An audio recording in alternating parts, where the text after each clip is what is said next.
multiple times, and it's affected service and whatever. I'm like, I really care about this place and the team we have here and the food that we have here. But respectfully, like, you're not a good fit, just straight up. Yeah. And he texts me back. He goes, don't come back. Fired me. Dang. So I said, okay, cool. And this was about like 2 weeks before Yale commencement, so graduation. So the busiest fucking time. He's screwed. No sous chef, whatever. You already got, no one really likes you. And I said, no worries. Like, good luck on commencement. All good. Fine. So commencement happens. About a week later, the owners fire him. Okay. And I get a call from one of the main guys, this guy Omer, who's a very big mentor to me. Still to this day, if I were to see him back in New Haven, he'd be like, hey, man, what's going on? You need something? Can I help you? Whatever. Yeah.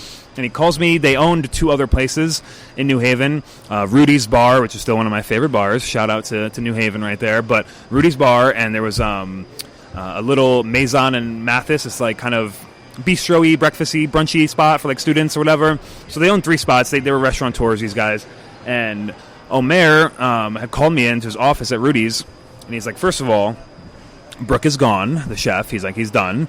Second of all, he had no rhyme or reason to fire you. If he even did, he'd have to run it by us first. He has no power to do that. Okay. Third of all, we all love you. Yeah. So, like, forget about that. It never happened, basically. It's all good. Yeah. He's like, do you want to go and be the executive chef at Florian?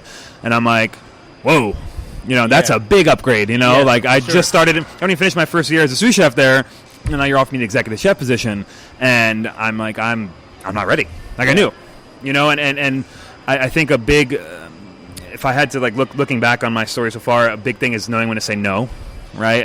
It's a lot of moments you'll hear when you ask people stuff, I'm sure, during the podcast. Oh, I said yes to this job, and it brought me this opportunity.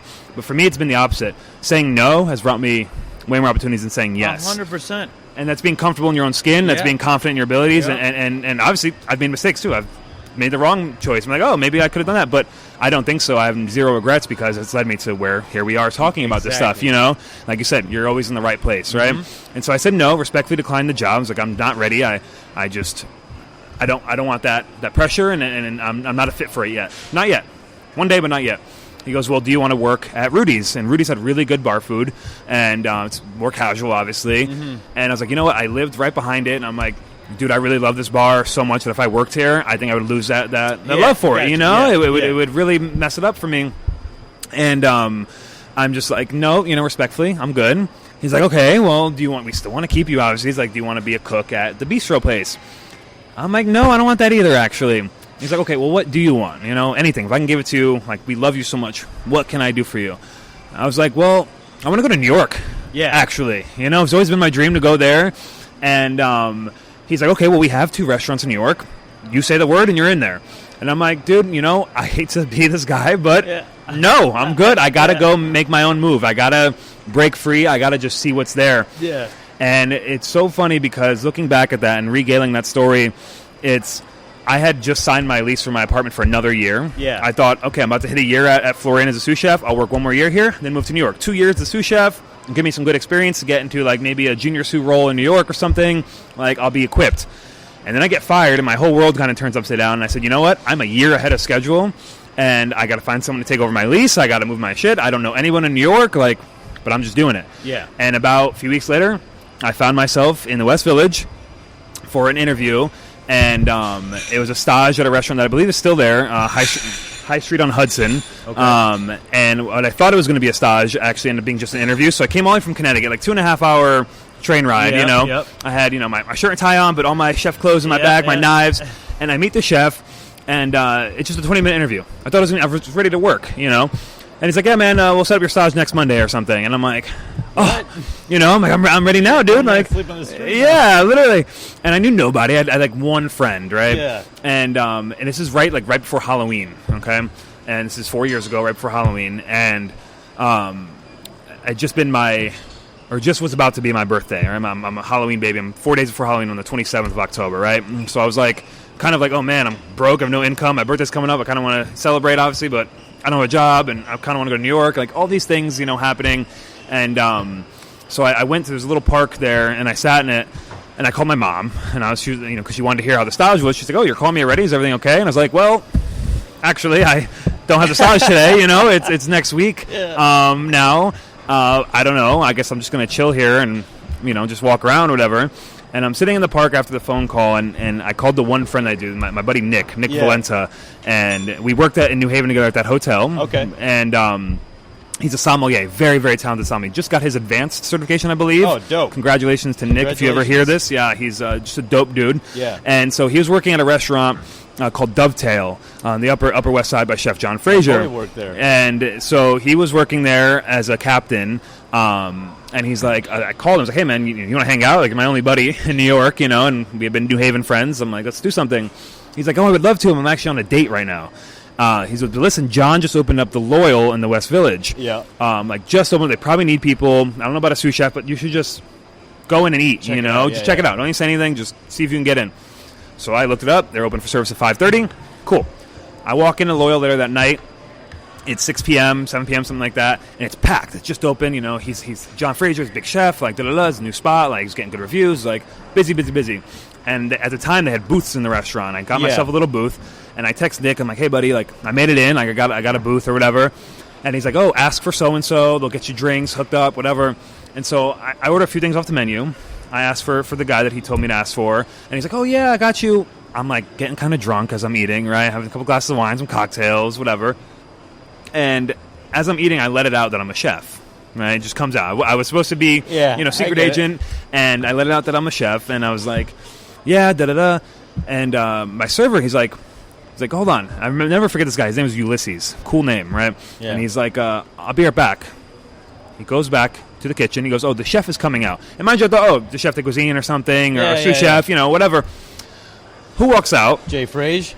Oh. And he's like, hey, chef, you got a second? I'm like, and I'm looking at it, it's like, I don't know if you've seen Polar Express. Yeah. At the end when Santa Claus reveals, got that like aura around him, the glow. Yeah. It was like that, and you're like, hi, John. Yeah, like, exactly. Whatever. My name. You know my name. Like, I'm you. Wait, exactly. And you're like freaking out, and you're being stupid or whatever. Yeah. And he's just like, hey man, really excited to have you in next week for stage. Da da da. Shook my hand. He's like, listen, I got to get back in there. Of course. I'm like, yeah, chef, cool, thank you. I'll see you next week. And then his culinary director came out and she talked to me and got my info, whatever. And she was there. And sure enough, a week later, I was staging. I went in, and I found myself in a predicament where, I needed a salary, right, to move, right? I was broke. I needed something that was more than like $15 an hour, obviously, minimum wage to make the move. Once I was here, I could work that, but I needed something like a boost, So if I was a sous chef for a few months, it would help for my moving costs, and I needed to cover some rent at my place in New Haven that I still had the lease on, So I had a lot of moving parts, and I'm just like, okay. I'm working here. I'm helping out on weekends, and then I found an opening for a new spot that was opening called Due West, a gastropub in the West Village, and it was on Culinary Agents. And the funniest part about this ad was, it was so bare bones of an ad for looking for an executive sous chef. It was like, bar, blah, call this number. It was like nothing, So I like texted the number. I was like, oh, I want to come check out the spot, set up a stage. And I remember getting there. It's on West 10th Street, still there. It's a very successful place. Yeah. Those people are like my family there. And anyway, I called the number, got the address, found the place, and I remember getting there, and it was so under construction that it looked like a bomb had blown it up. Yeah. Right? Yeah. Like there was nothing done. It was like cement. It's like literally, like that's it. It just was. We have cement, and that might be the kitchen over there. That might be the bar over there. It was a little bit better than that, but not far off. And I was like, oh. There is no, this restaurant's not ready. It's not even a restaurant. What is it, Yeah. And I remember getting there, looking around, there's all these construction guys, and they're just sitting on their phones, and da-da-da. I'm like, well, no wonder this place is not open. All the contractors are just twiddling their thumbs, and playing games, and whatever, fucking Candy Crush or whatever. And I'm like, what's going on? And so the chef, I'm like, hey, is this guy Castro here, the chef? And they're like, oh, we don't know. He might be back, whatever. I'm like, this dude set up an interview with me, and he's late to his interview. Like, he's the one interviewing me, and he's late. I've never had that happen, And so I'm like, okay, whatever. I'm standing outside the restaurant, or whatever that was, and I'm like standing outside, and this guy is across the street, and he's like, hey, you here for me? I was like, Castro? And he's like, yeah. He's like, sorry. He's like, come here. Let's go sit on a bench over here. I'm like, what kind of interview is this? Like, what am I about to take my kidney or something? What's going on? And so takes me to the bench, and he's like, listen, dude. And he's like, sorry, I'm late. He's like, we're opening. It's a lot. I'm like, cool, no worries. Whatever. he goes, listen, we want to do this cool program here about this and do house-made charcuterie and blah, blah, blah. And it's going to be like, some French, like, fine dining. And, like, he had worked for Alain Ducasse and had been, like, trained to that program. And so the dude was legit. And it was his first executive chef job. He was previously the chef de cuisine at Atrium and Dumbo in Brooklyn. Okay. So he came from, like, good stock. Dude was like, and he was also young. He was, at the time that we met, he was like 29 or 30 or something like that. And so I felt like those parallels. I'm like, okay, I'm also young and looking to make my bones and whatever. And it seemed really cool. And he's like, listen, I know there's no stage. He's like, first of all, there can't be one because we're building this restaurant. Exactly. If you join the team, you're helping us build this restaurant, literally helping us. And he's like, we have a junior sous already in place. And then we have the front of house people, whatever you'll meet eventually. And he's like, otherwise, that's it. He's like, it's a lot of trust. He's like, I'm asking you to trust me that this is going to be successful and this is going to open and on time and we're going to do this cool concept. And I'm trusting you that you have the skills, even though I can't showcase them until I hire you. So it was like we were both gambling with each other. Yeah. And I had that first date I got to New York right before Halloween and had that interview. I had done that stage and got a job offer for a sous chef. I had told the Loyal, I was helping out there part-time on weekends. I was like, hey, I'm kind of being courted by these other two. And then I had Due West, wanting to hire me, but it was like, it's such a gamble. It was the biggest gamble of all three. And I had my my last night at the Loyal, and like an hour before service was over, the culinary director, she came up to me and she's like, hey, Chef John he's waiting for you in the dining room. Okay. I'm like, what? Fuck, am I... is he also taking my kidney? Everyone wants my kidneys? What's going on? And he calls me on the dining room, and he's got, like, some champagne out, whatever. I'm like, okay, this is something, So I sit down. I'm like, hey, chef, He's like, oh, thanks so much for joining me, whatever. He's like, listen, we really appreciate your help the past couple weeks. You really bailed us out. We just opened. It's hard staffing, obviously. You're really great. Like, I worked on my shit. That's all I did, and I just watched everything else, Yeah. And he's like, you did really, really great. Like really, you can walk the walk. You can talk the talk. And here's this, 2 Michelin star chef talking to me and singing my praises, and I'm like, who am I? Like, I'm just some dude. And he's like, basically what happened was there was a sous chef opening there, and their sous chef at the time, he had, like, cut his hand really bad, and they thought he wasn't going to come back. Then he did. And so there was a position open, then there wasn't. He's like, I can't give you sous chef because it's closed now, but, like, how's a line cook? You'll get overtime, blah, blah, all this stuff. And I was like, listen, chef, I really appreciate that. That's, like, a big honor, and thank you so much. But, I need a salary. Like, I need a big payday because I'm trying to move here. Like, I don't know anything about rents. I know nothing. Like, I need something consistent and secure. What if, God forbid, the restaurant is dead and I only work 30 hours a week? And then what? How am I going to pay my bills? I need something that even though you're busy or dead, you're getting paid the same thing. Yeah. Cool, And so he respected. He's like, listen, respect that. I get it. I've been there, obviously. Multiple people who work for me have been there. Yeah. He's like, we really do love you, though. He's like, please do stay in touch. He's like, you'll always have a home with me. He's like, stay in touch, get everyone's numbers, whatever, da-da-da. If you need something, we're here for you. Yeah. Shook my hand. We talked about other stuff for, like, another hour or so. And he left. He's like, I got to go, back to it. I was like, yeah, thank you so much, whatever. And I left that conversation like, holy shit, like, did that just happen? Right? Like, pinch me, Yeah. And I ended up going with Due West. Right, took the gamble, right? Then my brain moving all a million miles was like, hey, do the thing that has might as well just go. If you're gonna go for it, go all the way, right? Just go, take that leap, right? Like I said about my parents, take that leap.